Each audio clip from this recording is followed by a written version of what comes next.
Nirmala ji, news 18 को ये interview, exclusive interview देने का आपको बहुत बहुत धन्यवाद। बजट के बाद ये आपका पहला इंटरव्यू है। हमारे हिंदी दर्शक आपसे जानना चाहते हैं कुछ सवाल। सबसे पहला सवाल मेरा ये है कि इस बजट से आम आदमी को क्या मिला? मैं मानती हूँ बहुत कुछ मिला है, क्योंकि ग्रामीण इलाका में शुरुआत करती हूँ महिला से। वो शी मार्ट जो हमने अनाउंस किया है, वो क्या है? सेल्फ हेल्प ग्रुप्स में महिला जो रहते हैं, उनको ग्रुप में ही रहना और उनका छोटा मोटा काम करना सिर्फ वो नहीं है। उससे बाहर आकर के एंटरप्रेन्योर बनाना चाहते हैं अपने आप को। शी मार्ट के द्वारा वो हो पाएगा। लखपति दीदी का सक्सेस गांव-गांव में बात करने लगे और लोग समझते हैं उससे क्या इम्पैक्ट हुआ है। इसीलिए वो एक बड़ा सा कदम रूरल महिला के लिए। दूसरा,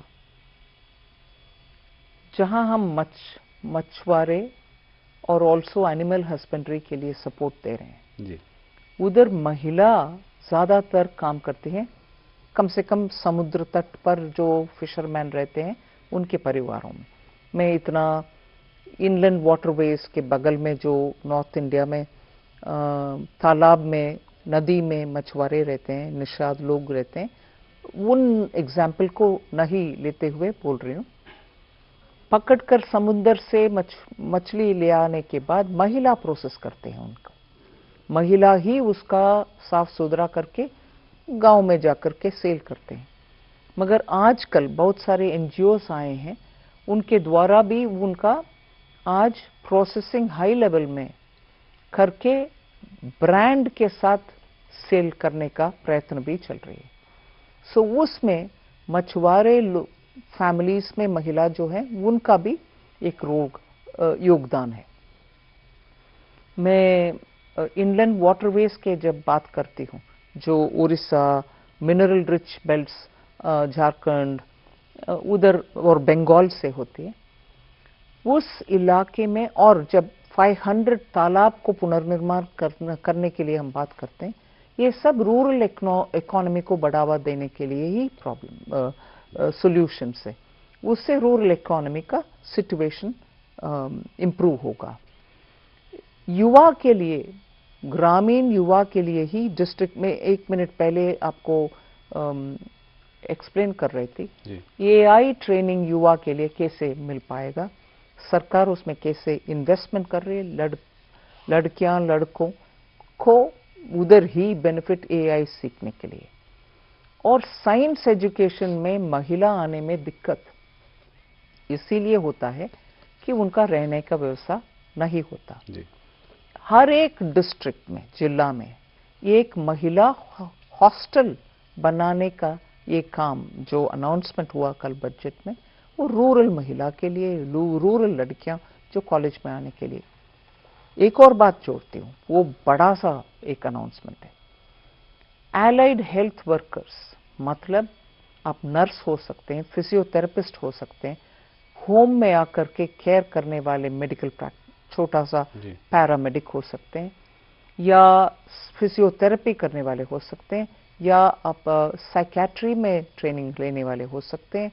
ऐसे 10 मेडिसिन से जुड़ा हुआ पैरा मेडिकल प्रोफेशनल का ट्रेनिंग का जो अनाउंसमेंट हुआ, इससे हमारे टियर 2, टियर 3 गांवों में रहने वाले युवाओं को एक अच्छा सा मौका, पक्का ट्रेनिंग मिलेगा, उसके बाद तुरंत उनको जॉब मिलने का भी इसमें प्रावधान है। ऐसे में तो 4-5 हो सकते हैं। तो इस बजट में जॉब क्रिएशन एक बड़ा फैक्टर होगा आपको, ये स्किलिंग भी और जॉब दोनों।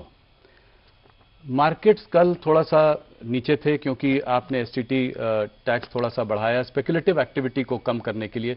हमारे दर्शक हमारे जो हमसे लोग जुड़े हुए हैं वो जानना चाहेंगे कि ये क्या मार्केट के लिए हानिकारक है, क्या ये ऐसा कोई स्टेप है जिससे कि मार्केट जो है नीचे जा रहा है?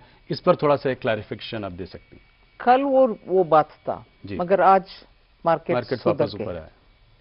मगर हमारे कंसिडरेशन रेवेन्यू जनरेट करने के लिए, उससे कमाने के लिए नहीं था।